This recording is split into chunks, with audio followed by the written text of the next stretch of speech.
everybody, and welcome to the Penelope Possum channel with me, your hostess, Penelope the Possum. Today we're going to be watching a couple of Dr. Bob videos because Dr. Bob is the best. We're going to watch one of the ones we weren't able to watch last time we were watching these.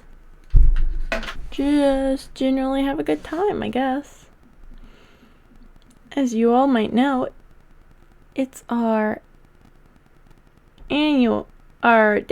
weekly tradition of Spooky Scary Saturdays. We have not missed one yet. As always, the links to each of the videos will be in the description, and go subscribe to Dr. Bob. Let's get going, shall we? You're staring into the grinning face of the inhuman flight attendant. Her eyes too large and far apart, her teeth too sharp and too numerous, her skin shiny and wet. Inhuman's right. What's with the fish? Why does she look like a deep sea creature? Fish-like. She holds the glistening chrome can and peels off the lid. Inside, thick, knotted worms wriggle together. Your in-flight snack. Hungry? Less than an hour earlier, the researcher sits in his office at SCP Foundation Site 3A, eyes excitedly glued to the monitor on his desk.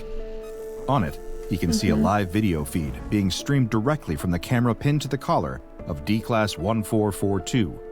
Through this remote viewing setup, the researcher will be able to view the first manned testing of a recently acquired anomaly, one so new that the official file is still actively being written.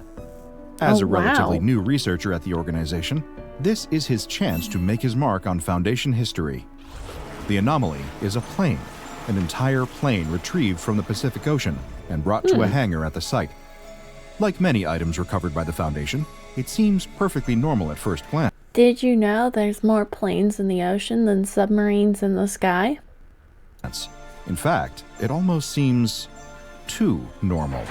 After crashing into the ocean, the aircraft should be visibly damaged, but there's nothing wrong with it. Not so much as a scratch on the exterior. The interior is pristine, and the mechanical parts are all perfectly operational.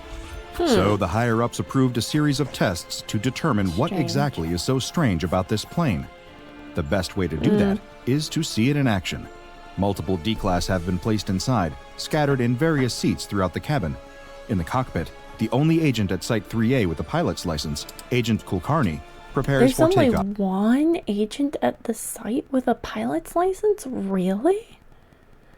That's a little strange. Usually agents at SCP locations have all sorts of,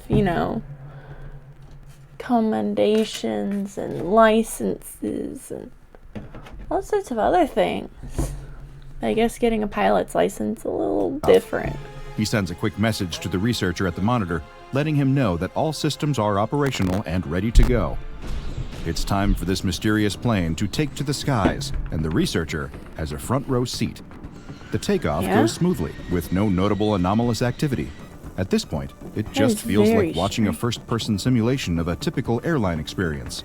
Then, as the plane reaches cruising altitude, the intercom crackles to life, and a chipper voice makes an announcement. Hello, everyone, and welcome to your flight with Kingfisher Airlines. I'll be your pilot. Now that we've successfully taken off, make sure to keep your seatbelts unbuckled. Make our jobs a little easier, huh? The researcher's brow furrows at the sound.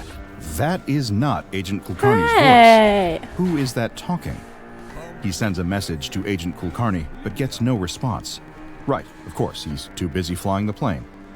The researcher jots down a note on his clipboard, recording the first instance of anomalous activity on the plane. Then, he returns his gaze to the monitor. He can see on the video feed that D1442 has... As you can see, we're intently watching a lovely Dr. Bob video. Oh, right. I just realized it's in frame. I should explain what that is over there. This is a dress form of myself. Right now, it's holding a Grim Reaper costume part. The robe.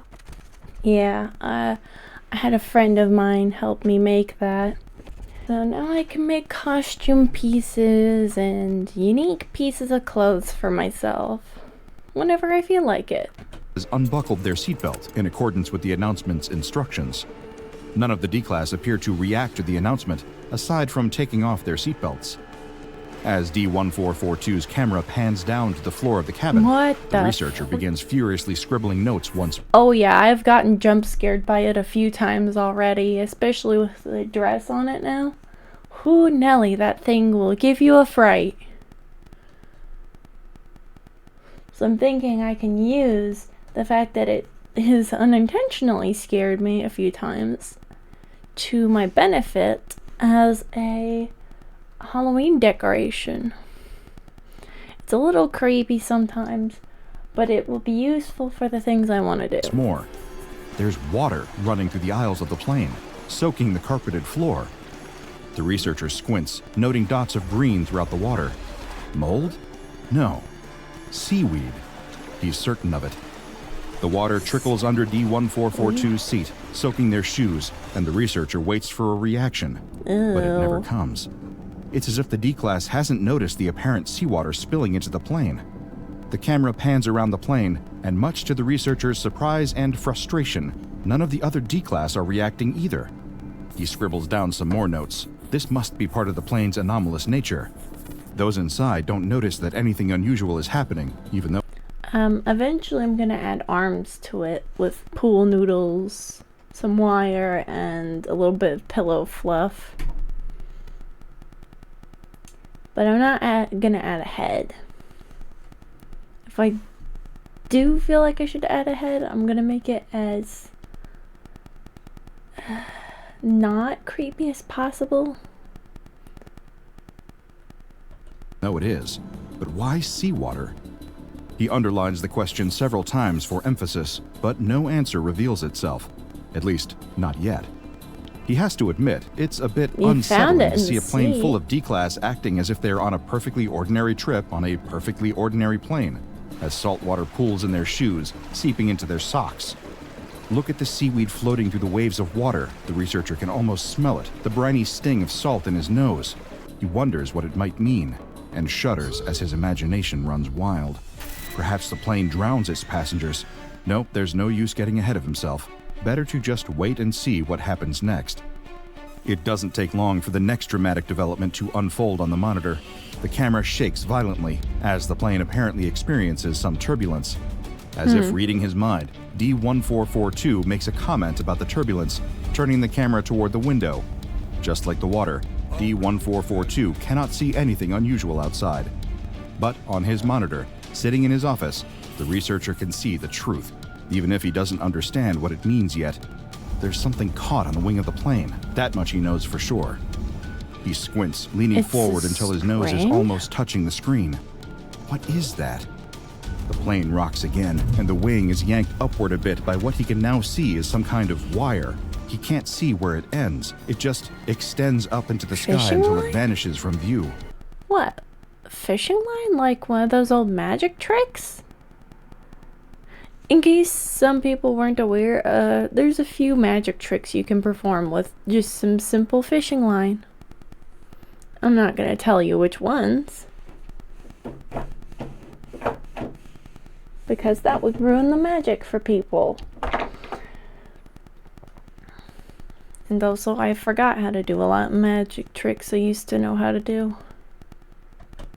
And then D1442 is turning the camera away from the window again, and the researcher can no longer inspect the wire tangled on the wing.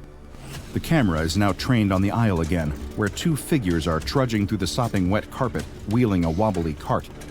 As they move down the aisle and closer to the camera, the researcher manages to get a better look at them.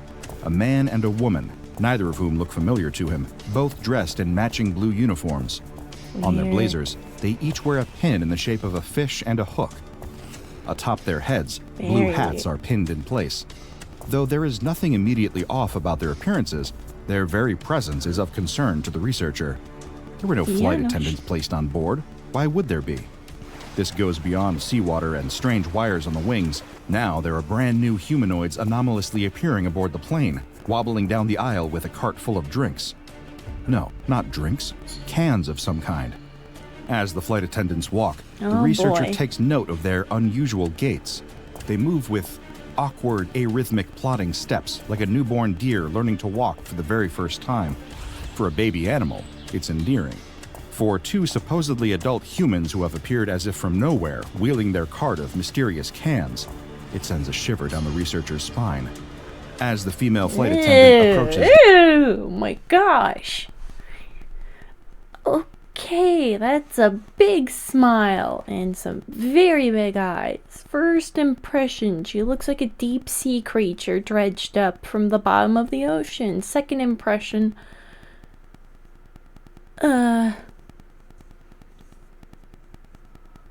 no, that's it really. She looks like a deep sea fish. That's the impression I'm getting here. She looks like a deep sea fish. D1442, shiny metal can in hand, the camera captures a glimpse of her face up close. Her eyebrows are drawn on too high, giving her a wide-eyed, shock appearance. No, it isn't just the eyebrows. Her eyes themselves are a bit too wide. Her mouth is stretched in a broad, red lipstick grin, showing just a few too many teeth for the researcher to feel at ease. As she offers the can to D1442, and they reach out to take it. Count the teeth, count the fingers, count the toes. The researcher notes that the flight attendant does not blink once. She never speaks either. She just holds that unsettling smile and waits for D1442 to take the can from her hand. Then she moves on to the next passenger.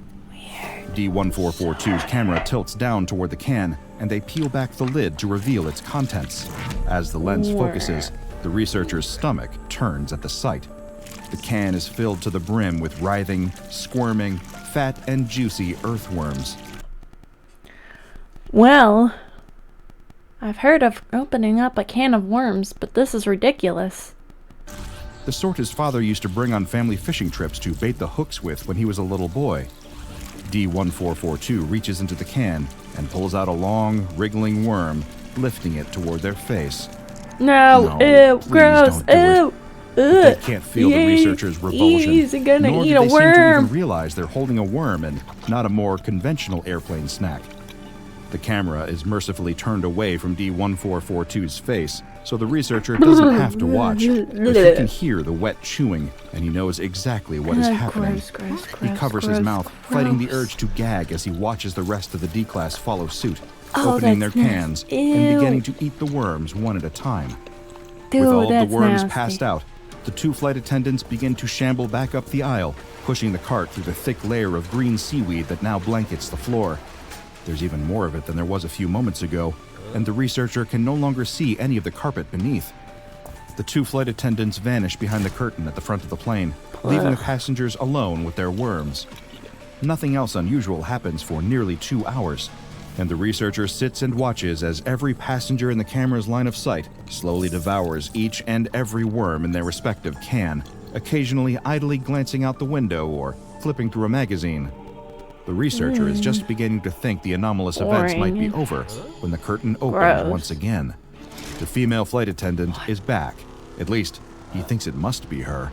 The silhouette looks the same, but it's difficult to be certain. Her face is no longer visible. Instead, it is wrapped in wires that look identical to those spotted on the wing during the supposed turbulence earlier. The wires are draped around her entire body, hanging from her arms, her shoulders, and brushing along the floor next to her shoes. As the flight attendant begins to walk down the aisle in those same eerie plodding steps, she reaches out to a passenger, and the researcher nearly falls out of his chair in shock. Her hands. They aren't hands anymore. They've been replaced with fishing hooks, giant fishing hooks the size of the hands she once had. She walks past D1442, headed toward the back of the plane. She's out of sight for a few moments until she crosses back into the camera's view. There's a passenger with her, a D-Class with his hands tied together behind his back, wrists bound with something thin and transparent. Again, the researcher remembers those trips with his father. Fishing line. The man is bound with fishing line.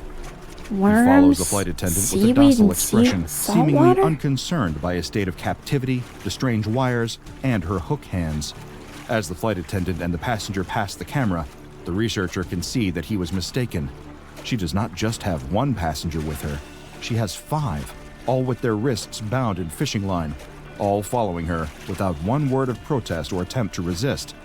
The flight attendant and the 5 passengers all vanish through the curtain. D1442 places the now empty can of worms in the back pocket of the seat in front of them. Then, everything is still again for a while, save for the continuous flow of seawater through the aisles, filling the cabin inch by inch. It is at D1442's knees now, and creeping ever higher. How Still, has he not they do not noticed? budge. All of a sudden, the plane shakes violently. D1442's gaze, and the camera with it, snaps toward the window. There, cloud formations rapidly whirl through the air, pouring buckets of water. Lightning flashes, illuminating the darkened sky for a moment. In that moment, brief though it is, the researcher can make out some odd shapes snaking through the air, weaving between the clouds. Another flash of lightning reveals them.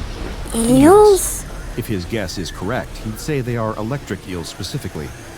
D1442 does not see the eels, but does seem to be affected by the sudden, dramatic change in the weather. They chuckle nervously, voice quavering slightly, and remark that this thunderstorm wasn't predicted on the Weather Channel that morning. The plane shakes again as another flash of lightning breaks through the darkness, revealing more and more eels. The window itself is wobbling, the glass beginning to buckle under the pressure of the water outside, looks terrifying. more and more pouring against it. Crash! The glass Holy shit. shatters, and water pours in through the open window, where there should be roaring wind. An eel flies through the window, landing on D1442's lap.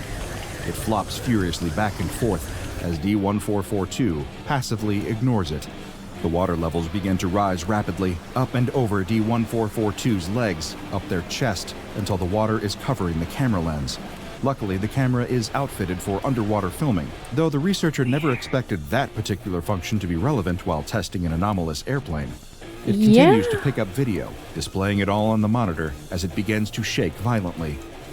The sound of choking you gotta expect the unexpected with anomalies. D1442 attempts to keep breathing normally, even with water flooding their mouth and lungs. They choke and splutter, slowly drowning, without even realizing they're underwater. The camera begins to drift upward, floating away from its place on D1442. As it hits the ceiling, it swivels and reveals D1442's unconscious body, floating there below. Oh, that's The not rest good. of the passengers, the ones who didn't leave with the flight attendant earlier, are also drifting through the water, unconscious or worse. Their bodies are covered in green, the seaweed from before growing over them. The researcher is writing furiously now, getting down every detail. When he finishes writing, he grabs his phone. He needs to get back in communication with Agent Kulkarni and figure out an extraction plan before the man drowns, if he hasn't already. The phone rings, but no answer. He should have expected that. It's probably been damaged by the water too. The researcher is just about to contact the site director and ask what to do when the camera picks up motion coming from behind the curtain. Something is emerging from the cockpit. The curtain is shoved to the side, and out bursts Agent Kulkarni. He appears to be breathing steadily, despite being underwater. He looks terrified, disoriented, but otherwise unaffected by the chaos unfolding around him. His eyes widen, his eyelids flutter, and he collapses to the ground. His body convulses, as if he's having a seizure. He opens his mouth as if to scream, but nothing comes out. Well, at least no sound comes out. Something else does. His jaw opens wider, and wider still, his jaw unhinging like a snake, or an eel, the researcher thinks. There's a glint of metal in the back of his throat, and all at once, a large fishing hook comes rocketing out of his mouth. Another follows it, and another, all connected to fishing line that seems to come from deep in Agent Kulkarni's stomach. Whatever anomalous forces have changed the plane, filled it with water, created eels and flight attendants, have also changed him. The hooks push through the water, moving of their own accord, and attach themselves to the remaining passengers. Some only hook their clothes, others hook deeper, and blood colors the water. Something, and the camera doesn't pick up what, grabs hold of Agent Kulkarni's leg, pulling him back into the darkness beyond the curtain. As he goes, his body pulls the fishing line, dragging the hooks and the passengers with him. One by one, they vanish from view until the plane is empty. The intercom crackles impossibly beneath the water, and the same unrecognizable voice speaks. Thank you for flying with Kingfisher. Silence for a moment, then static. The video feed has been lost. The researcher throws his clipboard against the wall, unable to contain his rage. They lost an entire plane full of D-Class and his valued colleague. and received no concrete answers about the plane. If anything, he has far more questions. One of which is, where is the plane now? A recovery team manages to locate the plane in a surprising place. It lands a few hours later in the same place where it took off. It should be damaged, filled with water, covered in broken windows and gouges from those hooks. But it is just as spotless as it was when they found it. Not a drop of water or... Dude, what the heck?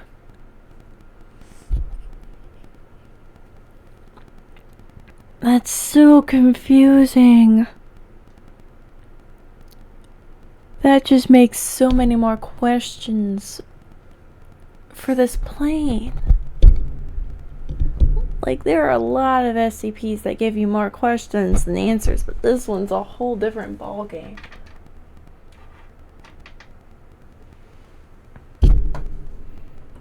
Or speck of seaweed to be seen. No sign of any of its passengers either, or the captain. The only thing on the plane that wasn't there before is the camera, completely dry, sitting in D1442's seat as if nothing ever happened. Its locally recorded video confirms the researcher's witness account. Everything he saw seems to be completely real. All planned test flights that were intended to follow this first one are canceled due to concerns from the ethics committee, as well as budgetary concerns regarding the loss of staff. The researcher turns in his notes, his job complete. Then he requests a transfer to another assignment. He's had quite enough of SCP-3531. I can't say I blame him. I was never fond of flying in the first place, but this anomaly has introduced a new level of dread to the experience. SCP-3531 is a Boeing 737 airliner that is unremarkable in every way at first glance. The exterior and interior appear normal, and when not in flight, the plane is completely non-anomalous. When SCP-3531 is in flight, however, that's a different story. Photographs, videos, and audio recordings taken inside of the craft while it is in the air show forms of aquatic-based anomalous phenomena, as well as humanoid figures that manifest and act as flight attendants, despite not being present before the plane takes off. However, in spite of this obviously unusual phenomena, observers are either ignorant of it or unwilling to acknowledge it. Even when presented with video evidence, they will refuse to believe it. Outside witnesses appear to be unaffected, with the ignorance or inability to perceive the anomalies limited to those physically inside of the plane. SCP-3531 was first discovered by the SCP Foundation when Mobile Task Force Lambda-4 birdwatchers conducted a routine inspection of the plane's black box footage. The footage included the following recorded audio. Look, I'll get you your shipment. We've been held up with processing. Yes, I know how many times I've said it. It's finicky. No, I swear, it's just logistics. The clothes are the main problem. We can't get them off mid-flight, so... It's not the attendants, no, they're working fine, but it's hard enough to convince the people that they're on a normal flight. Getting them to, prepare themselves like that would be... No, I'm sorry, it'll be fine. Just, it shouldn't take much longer. The shipment will be...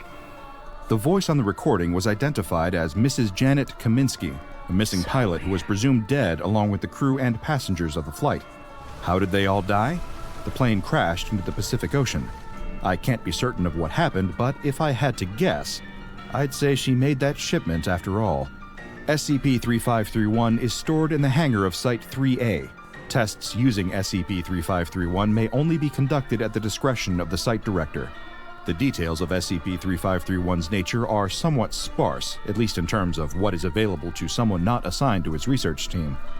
The best that I can surmise is this. Kingfisher is not a legitimate airline, though I'm sure you've already figured that out. I believe they are a company that services clientele who are interested in fishing, though not for what we might think of as traditional fish.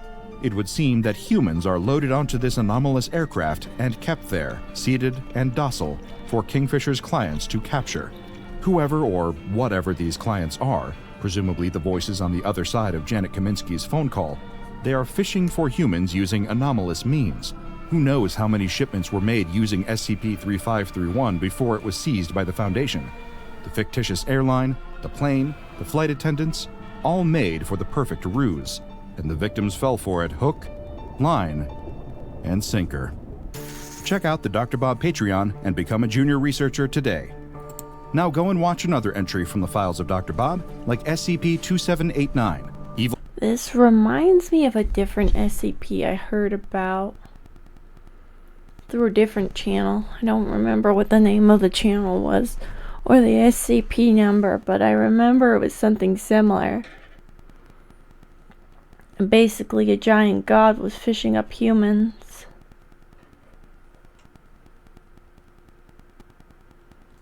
For an unknown purpose. Evil fast food, self-replicating.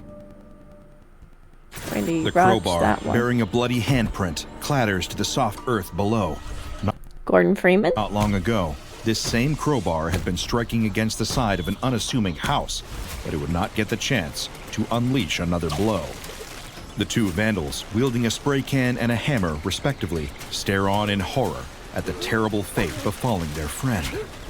The third vandal, who had been holding the crowbar until moments ago, is seizing and spasming, his feet suspended a foot above the ground. Oh boy. A large organic tendril is impaling him through the chest, rendering him a human shish kebab, his shirt soaking through with blood.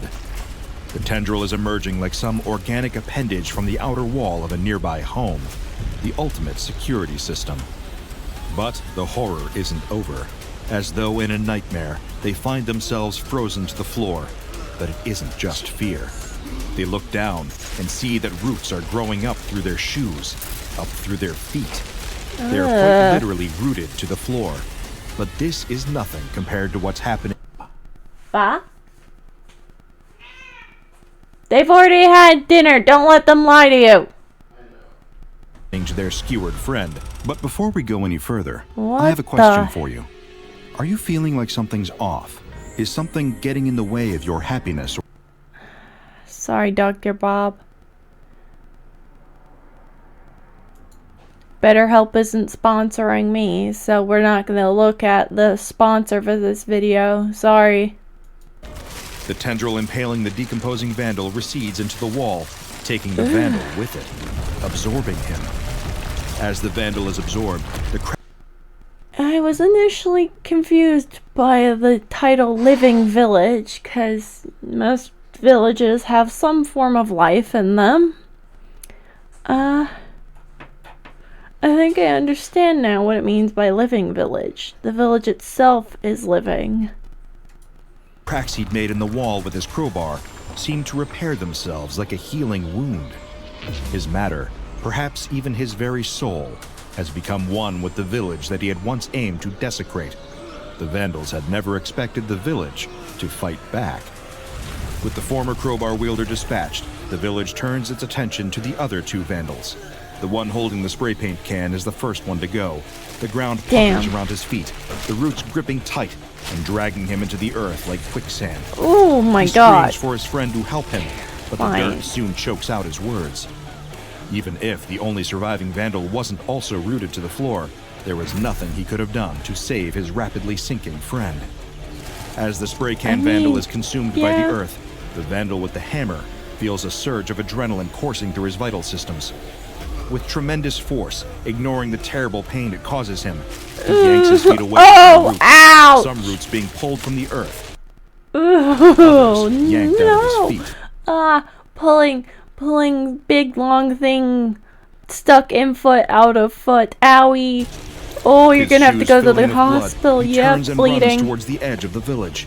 Even though he's lost his friends, if he gets out, he can tell people, he can stop all this. But he doesn't count on the houses around him developing another modification. Strange organic sphincters that spit out small bone-like darts at high speeds, sticking into the Vandal's back. Some unknowable chemical leaches from the darts into the Vandal's muscles, paralyzing him. He collapses to the ground, foaming at the mouth, as another long tendril reaches out, I'm not for grabs him by his vandalism wounded in the feet, most. and drags I'm not for vandalism for the most part. Like, vandalism's not great, but jeez, him vandals back don't to the deserve village. this. There's a price that needs to be paid. Since its discovery, the SCP Foundation has assigned the designation of SCP-1135 to an anomaly located in an unnamed village in India. Any name historically associated with the isolated village, as well as its exact location, have been stricken from all public records and redacted even within the Foundation's own database. All previous residents living within the area prior to its acquisition by the Foundation have since been expelled from the area, relocated, and rehomed, as well as provided with sufficient doses of amnestics to prevent knowledge about SCP-1135 reaching the public. The area surrounding SCP-1135 is noted as having a few irregularities for a village in this particular region of India. The houses of the village... Yeah. I'd say that goes beyond most punishments for vandalism. ...are built around a Hindu temple, as well as local places of commerce. However, researchers have noted the usual structure of the buildings as being inconsistent with other Indian architecture. For one, the roads leading into and through the village, and for 2 kilometers around it, are fully paved with asphalt concrete. In addition, the houses are much larger than those found elsewhere in the region, and show signs of being constructed using far more technologically advanced methods and materials than are seen even in neighboring townships. Each building in the vicinity of SCP-1135 is furnished with running hot and cold water, working electricity, and sewerage, all of which are considered uncommon in the area. Though the Foundation has conducted extensive research in and around the village. Yeah, that's actually kind of strange. Most small villages like this in India wouldn't have any of this. Personnel have been unable to determine exactly how the electricity is able to reach these buildings. There is no functional infrastructure, as is seen in places that are provided power via electrical grids, nor is there any form of rudimentary system in the area generating electricity. Researchers have been unable to locate any form of generator that could be powering the village's homes, and it has been surmised that they instead receive electricity as a direct result of SCP-1135's anomalous properties. After conducting further investigations into the structure of the buildings in the area, Foundation personnel have discovered that the materials used in construction are not only unique to the village, but are also seemingly organic in nature. Each structure in the area affected by SCP-1135 is made from what appear to be strands of organic fiber that run through each and every building. In fact, and of the permanent fixtures within the village, excluding anything brought in and placed by the Foundation, consists of these same fibers. These strands never affect nor threaten the structural integrity of any of the buildings and extend into the ground for about 3 meters down, like the roots of a plant. Extensive spectral analysis and excavation of selected areas surrounding SCP-1135 have unearthed that these organic fibers are connected, forming a network underneath the village itself. They're able to grow and perform self-repair at an impressive rate, as well as absorbing nutrients from the soil, again functioning as the roots of many flowers and trees would. You see, SCP-1135 isn't a village. It's just something that looks like it. Something It's a alive. superorganism. SCP-1135 is one big living organism.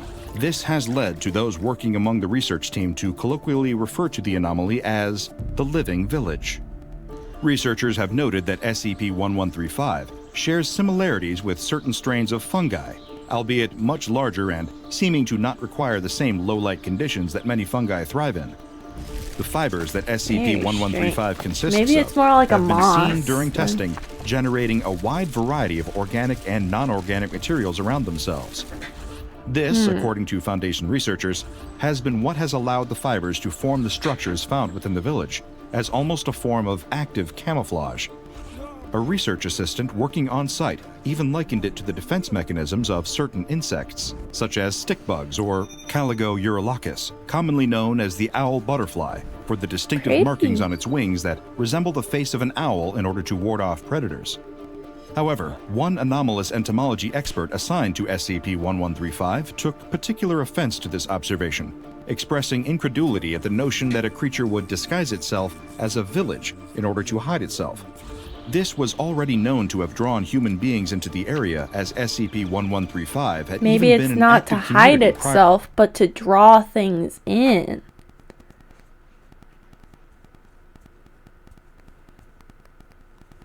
You know, like maybe it's more like a Venus flytrap or Prior something. to the village being acquired by the Foundation. The entomologist, in a fit of rage, hurled obscenities at the research assistant and forbade him from ever speaking again. The fibers that SCP-1135 consists of are known to be able to repair themselves, and can thus repair the structures found within the village. Periodically, new instances of these organically grown buildings will start to emerge from the soil, maintaining their structural integrity at all times during this process. Thanks to the use of hydrochloric acid to prevent expansion of the affected area, SCP-1135 remains confined within the perimeter established by the SCP Foundation. As what seems to be a direct result, when space is limited, older structures within the village will appear to collapse and disintegrate before making way for new ones to grow in their place. When this occurs, the fibers within these older structures atrophy as the building, for lack of a better term, dies. In order to survive, like all living organisms, SCP-1135 requires some form of sustenance. Initially, the research team stationed there assumed that this was done entirely by the fibers absorbing water and nutrients from the soil. However, this alone is not a substantive enough food source to allow SCP-1135 to continue living. The anomaly's main source of sustenance wasn't initially discovered until an incident involving the aforementioned research assistant and anomalous entomology expert. Clearly still highly offended by the research assistant's statement about SCP-1135's camouflage, the entomologist took a jeep down one of the asphalt roads leading out of and away from the village. Unbeknownst to the rest of the research team, the entomologist followed the road to its end, arriving at some isolated scrublands, an area that stays dry and hot during the summer months, but avoids becoming a desert in the winter thanks to cooler, wetter weather. While alone in the area, the anomalous entomology expert overheard a sound, almost like a sizzling noise. Identifying it quickly, he recognized it as the warning sound produced by a certain variety of snake as a warning to ward off threats. He investigated further and encountered a wild echis, known locally as the saw-scaled viper or the carpet viper. Aware that these were venomous and responsible for causing the most snakebite-related deaths in the world, the entomologist was able to capture and secure the wild snake, an action he would later describe as being not very well thought out. Returning to the village, it had already gotten dark by the time the entomologist arrived back at the Foundation's field headquarters with the saw-scaled viper in tow. The rest of the research team had retired to their quarters for the evening, and were all asleep. Under the cover of darkness, the entomologist released the captured saw-scaled viper into the research assistant's bunk. Are you joking? He just released a highly deadly snake into this guy's room because he said something he didn't like. As the man slept, as retribution for his earlier statement. Surely enough, the saw-scaled viper bit the sleeping research assistant and injected him with a lethal dose of its venom, killing him. In a panic, the severity of his actions setting in, the entomologist hurriedly dragged the assistant's body to the outskirts of the village and hid it in one of the buildings. You're joking. The next morning, it didn't take long for the remainder of the researchers to notice their assistant was missing. While nobody suspected foul play, a sweep of the area was conducted and the research assistant's body was discovered, or rather, what was left of it was. Seemingly overnight, the body had decomposed at an extremely accelerated rate, almost withered beyond all recognition, as if it had been drained. The deterioration of the body, strangely, had produced no noticeable odor, as the breakdown of gases involved in human decomposition usually do, leading a portion of the research team to examine the remains closer. Through doing so, they discovered how SCP-1135 feeds. The fibers from the building the research assistant's body had been left in had latched onto the corpse and were using the dead tissue, cells, and other organic matter as a source of sustenance. It turned out that in addition to pulling water and nutrients from the soil, any biological waste left in the boundaries of the village became a food source for the living village itself. This applied to any variety of waste present in the area. It was because of this, one researcher realized, that nobody had seen any animal carcasses or excrement anywhere within the village. SCP-1135 had been absorbing and eating it, as it was now doing to the research assistant's body. Upon hearing not only that the dead research assistant had been found, but that his remains were being decomposed and consumed by SCP-1135, the entomologist vomited, waste that was also absorbed by the living village, and later confessed to the murder. He was placed on probation and given a 2-year ban from fieldwork, including expeditions to anomalous areas. Initially concerned that they would be next on the organism's menu, the surviving remainder of the research team investigated SCP-1135's consumption process further. Testing themselves for any potential deficiencies or unnoticed losses of tissue, they found no sign that the organism had been secretly using them as food too. It seemed to only affect dead organic tissue, or anything that was no longer serving a biological use to anyone within the living village. I see. All the waste matter in the area was decomposed quickly, with no telling signs like smells, and typically left little trace afterwards. Researchers concluded that the organism later converted this waste into nutrients for itself through some unknown anomalous process. I mean, it's not directly responsible for anything, except for killing those vandals, which was harsh, but when you think about it, it was an animal reacting to being harmed, so can you really be too upset? That'd be like getting mad at a lion for killing somebody who's poking it with a stick. I mean, yeah, you can do it, but it's kind of dumb. Because the lion's just, doing a lion thing. They were unable to determine was how SCP-1135 was able to differentiate between waste matter and other still living matter. The first suggestion to the research team that the living village wasn't quite so similar to an organism like a plant as first thought, but could potentially possess some form of sentience or even intelligence. It was then noted that certain structures within the boundaries of the village that began to disintegrate usually did so if SCP-1135 had gone a significant amount of time without feeding. It was able to use the buildings constructed from its own fibers as an alternative food source. Inversely, as was seen after the living village ate what was left of the research assistant, consuming a larger amount of waste triggered the growth of new buildings, or the evolution of improvements in existing ones. Noticing the rapid growths of new...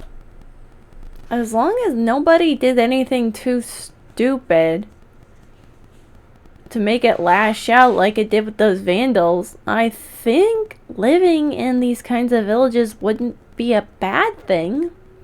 Running water, electricity, sewage, all of it taken care of in a timely manner.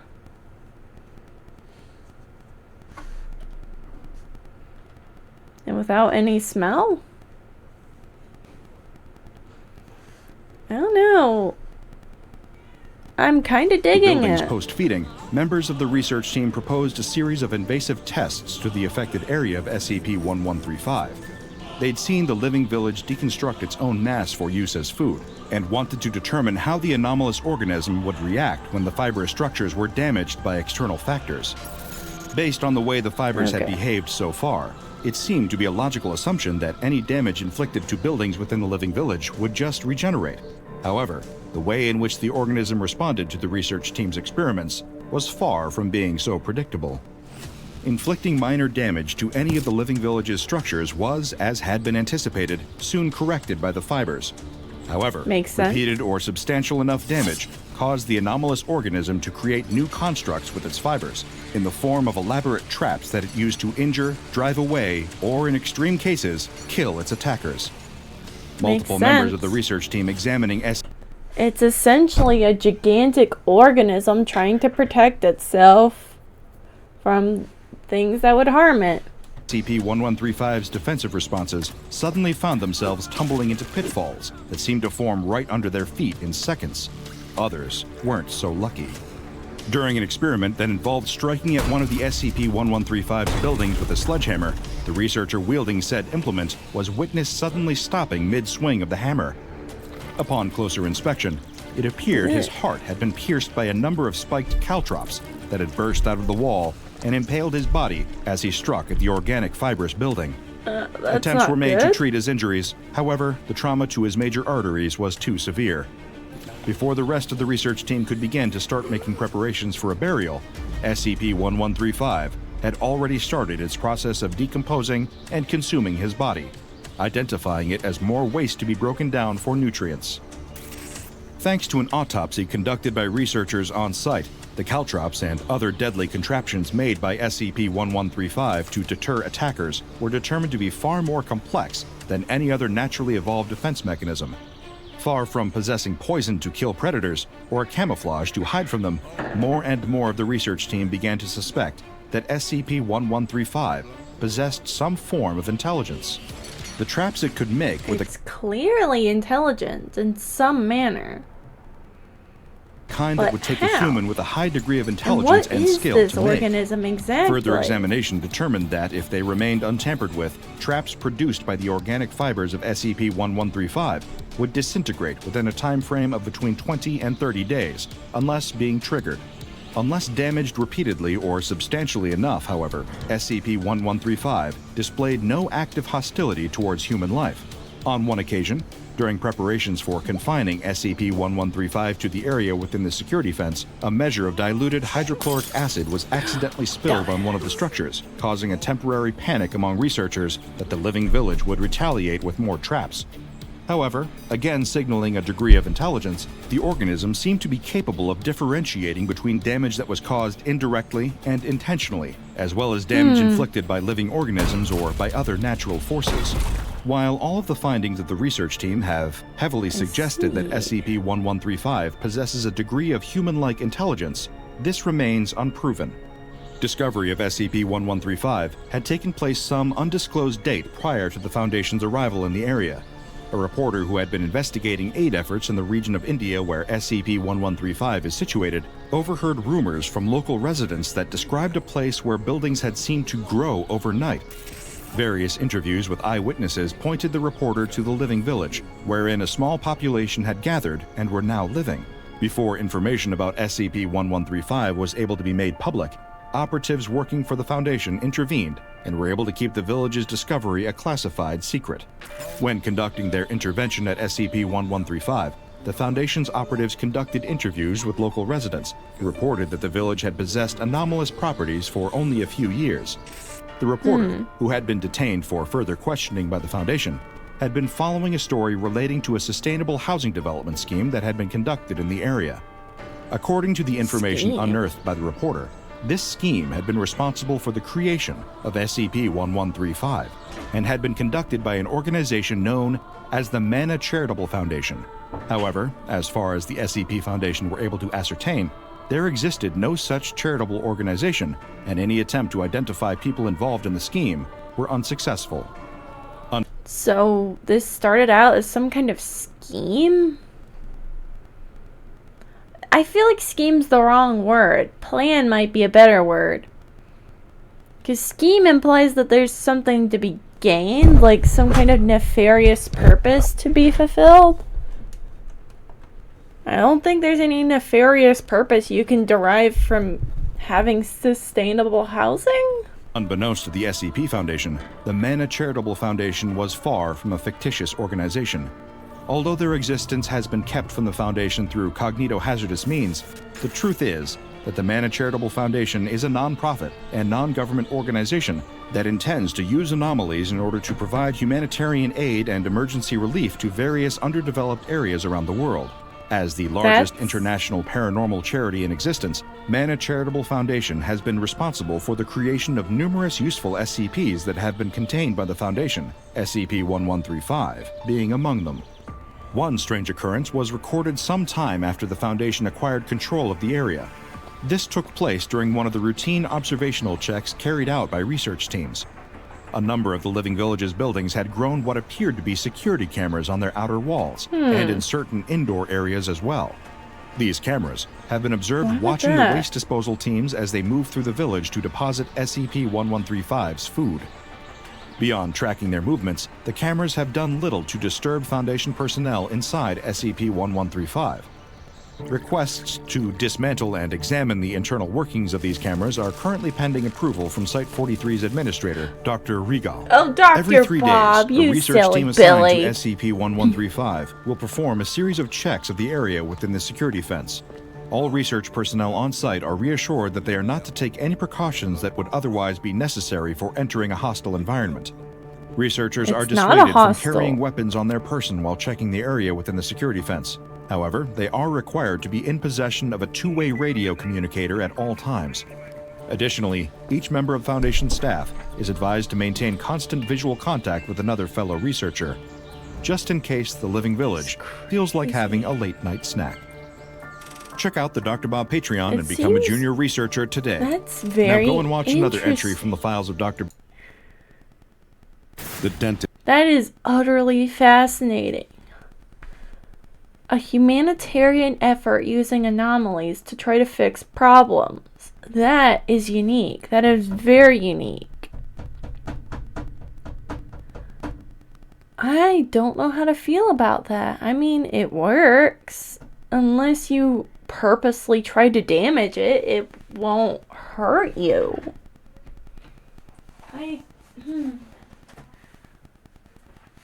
I'm curious now how intelligent Dentist recoils in horror, his instruments clattering to the ground as the patient's thrashing legs kick at the table, sending equipment flying.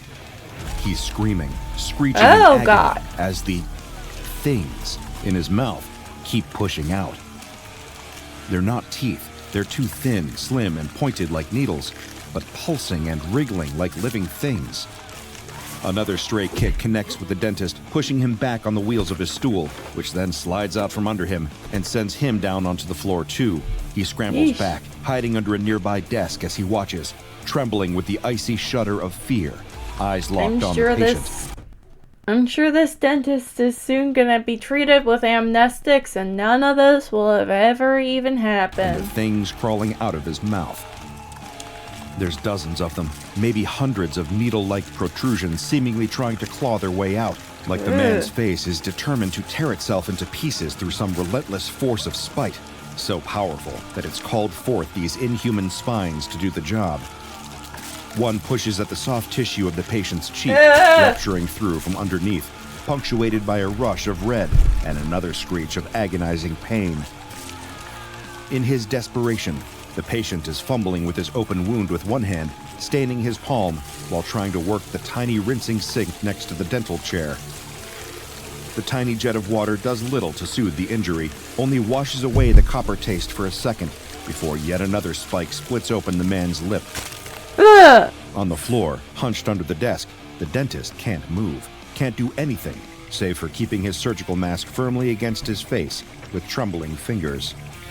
The patient lurches over, screaming louder, tears streaming down his face that's quickly becoming less and less recognizable as human below the nose. God, that's terrifying. It looks like he tried to swallow a puffer fish.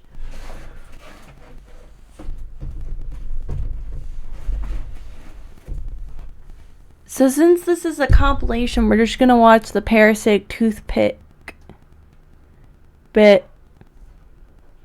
And maybe you've got teeth in your bugs?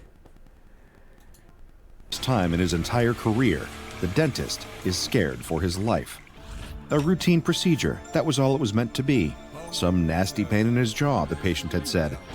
Now, that same man looks more like a monster as the living spikes continue to poke their way out from his gums, hooking through his cheeks and lips as if trying to climb out of his face like the legs of an angry spider. Then comes the sound of bone cracking, splitting in two, followed by a hollow sob of pain from the patient.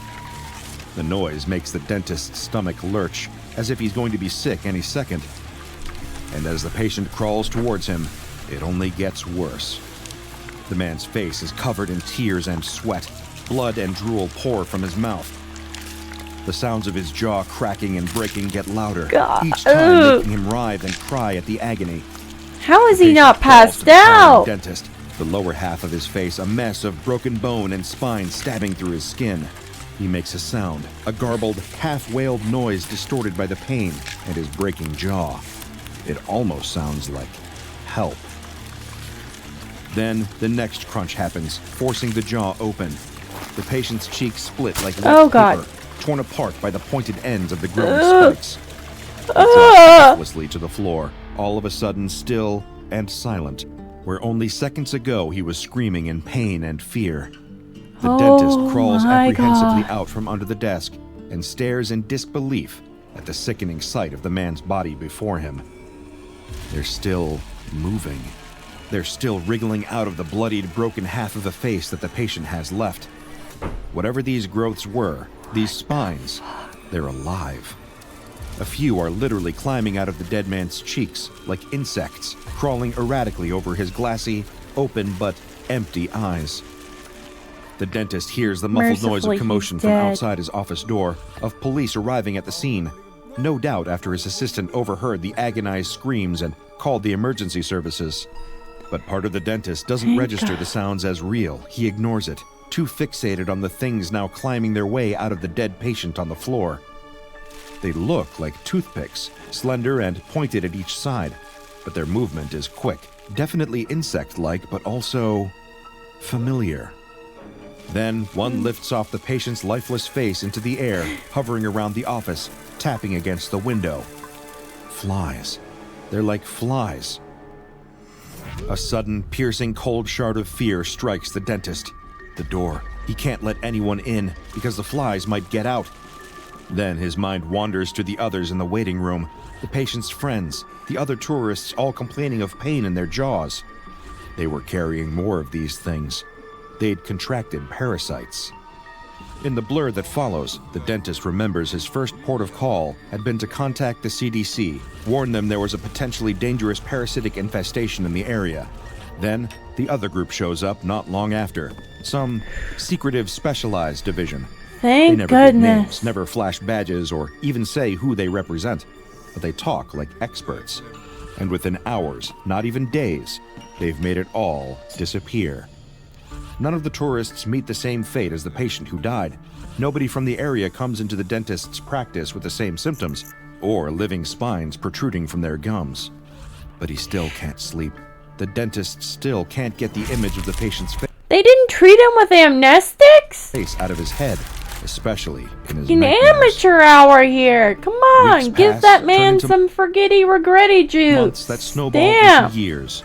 Early retirement and closing down the practice do little to make the bad dreams stop, and nothing provides answers to the lingering questions. What were those spiny parasites? Where had they come from? And who were those shady types who'd made it all go away?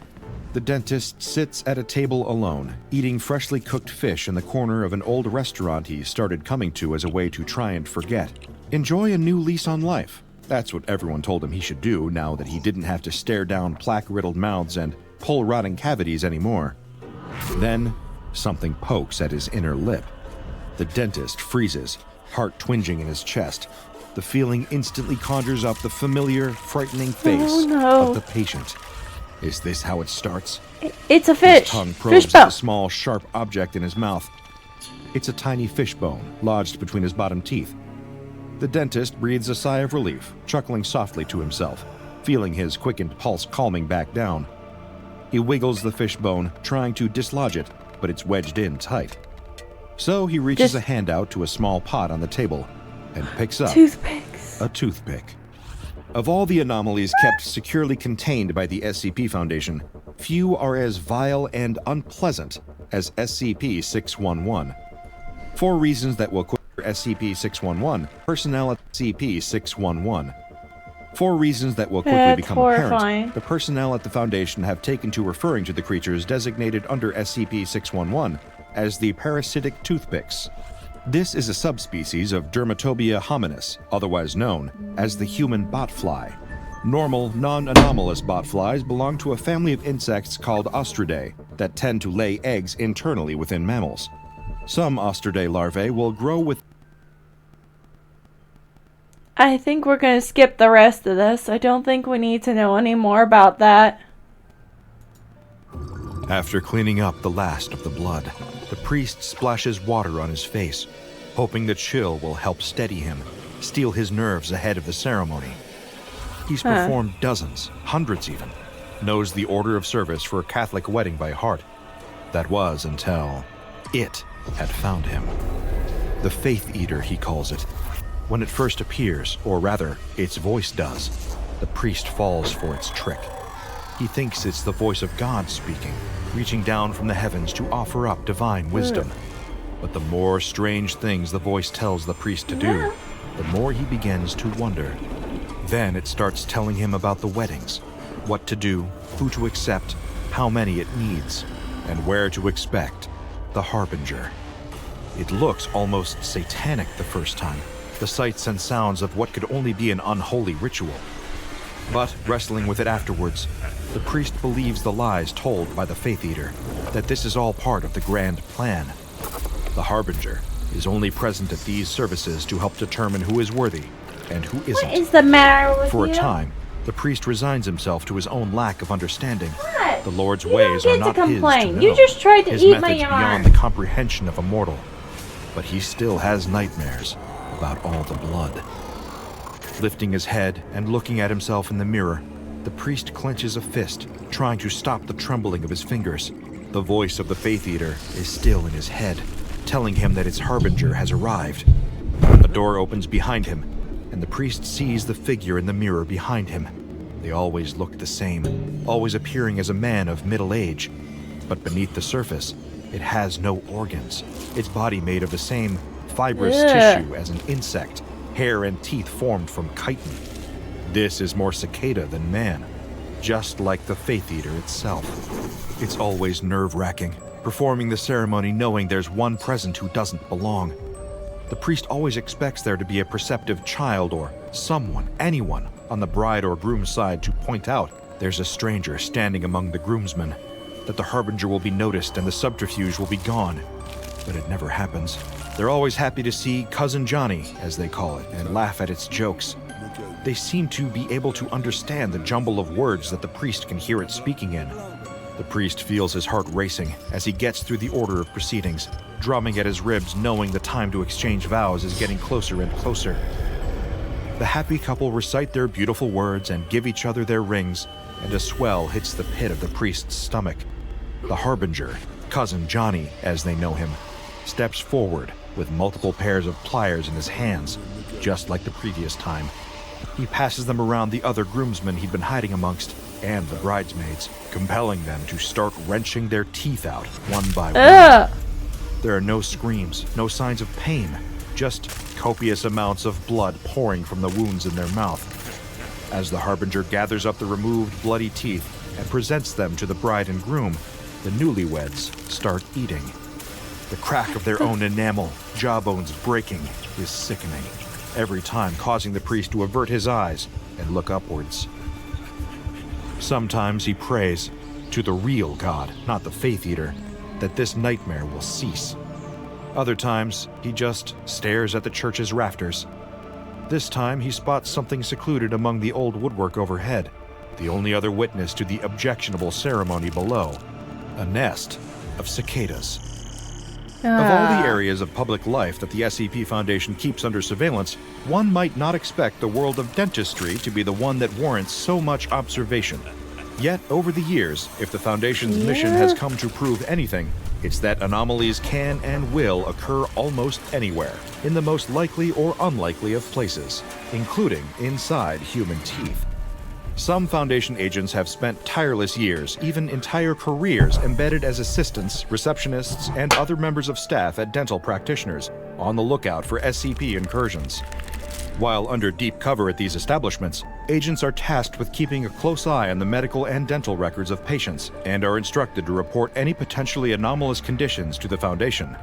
One recent incident took place at a rural dentist's office in New Mexico. The patient, an unassuming average male, had booked an appointment with a local dental surgery, complaining of a mild pain within his jaw, in and around his canines. The dentist, a man named locally as Uncle Ted, given his reputation as a friendly family dentist, performed a routine examination on the patient, expecting that the man had little more than a minor toothache. On first glance, Uncle Ted thought he was looking at an ectopic growth, wherein a tooth grows in an abnormal position, usually stemming from the root. Shifting his tiny mirror around, he wasn't certain. It could have been a gemination, where a developing tooth splits into two teeth. But the patient had said this pain had only started up relatively recently. On top of that, his teeth were all fully developed. Either one of these conditions would have been noticed much sooner.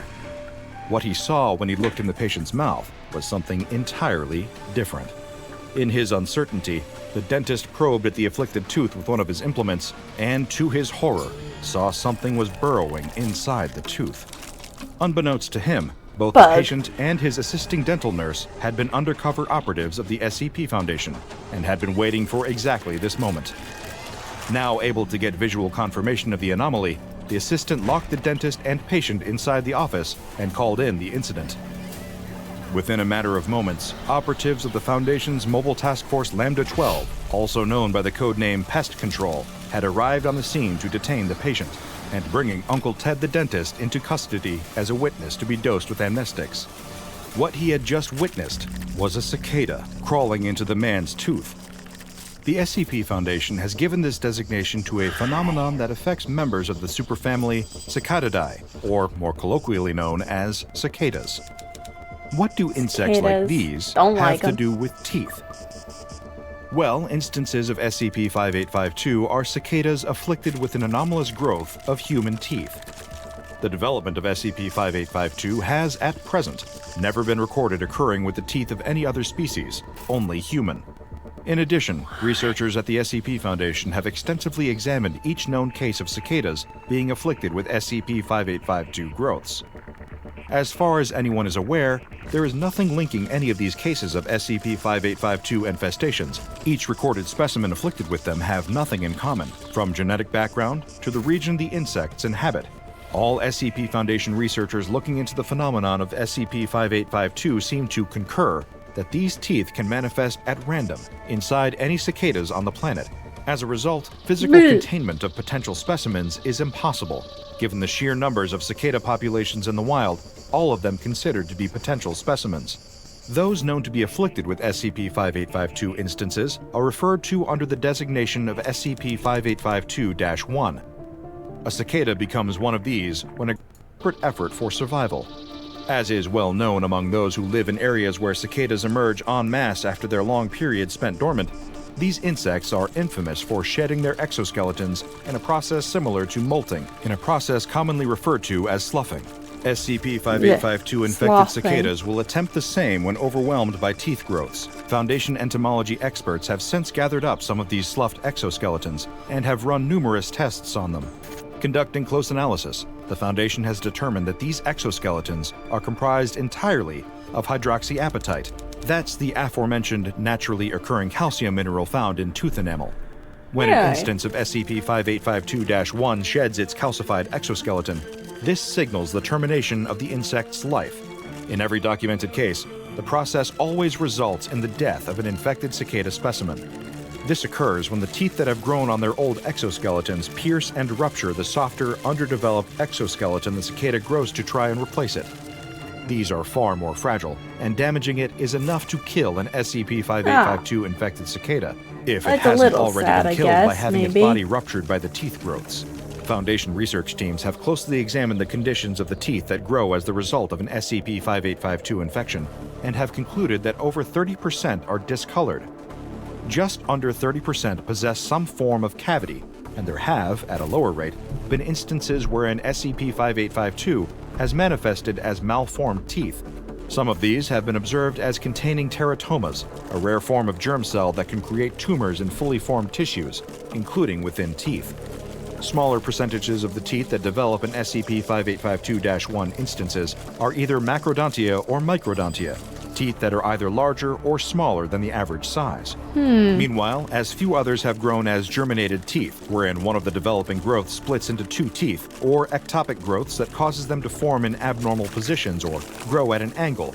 Although some Foundation researchers have pointed out that a tooth growing out of a cicada could easily be considered an abnormal place for teeth to develop. Arguably strangest of all, however, is the 1.45% of SCP-5852 teeth that grow out of infected cicadas in the exact same condition as teeth that have undergone some form of dental restoration or cosmetic repair work. How is this able to occur without the aid of a trained dental professional is still unclear, and a question that has baffled Foundation researchers. The widespread nature of SCP-5852 has made it hard, if not entirely impossible, for the Foundation to contain it. The Foundation themselves have not been exempt from directly experiencing outbreaks of SCP-5852. An incident arose on the 21st of July 2012, significant for marking the first recorded instance of SCP-5852, which normally only affects cicadas, affecting humans. On the day in question, senior Foundation researcher at Site-21 and leader of the team handling the experimentation with SCP-5852-1 specimens, Dr. Charles Greaves, would request a medical examination with an on-site physician. He complained that he'd been suffering with a mild toothache that seemed to be affecting his canines, and the severity... I'm gonna have to get a bin for that. Anyways, that Would you stop that now? That was Spooky Scary Saturday. I did not know that because it wasn't mentioned. Anyways, that's the end of this Spooky Scary Saturday. Thank you all for joining me tonight. And, as always, stay out of traffic, stay out of car engine compartments, stay hydrated, stay awesome possums. I love you all. Be good to each other.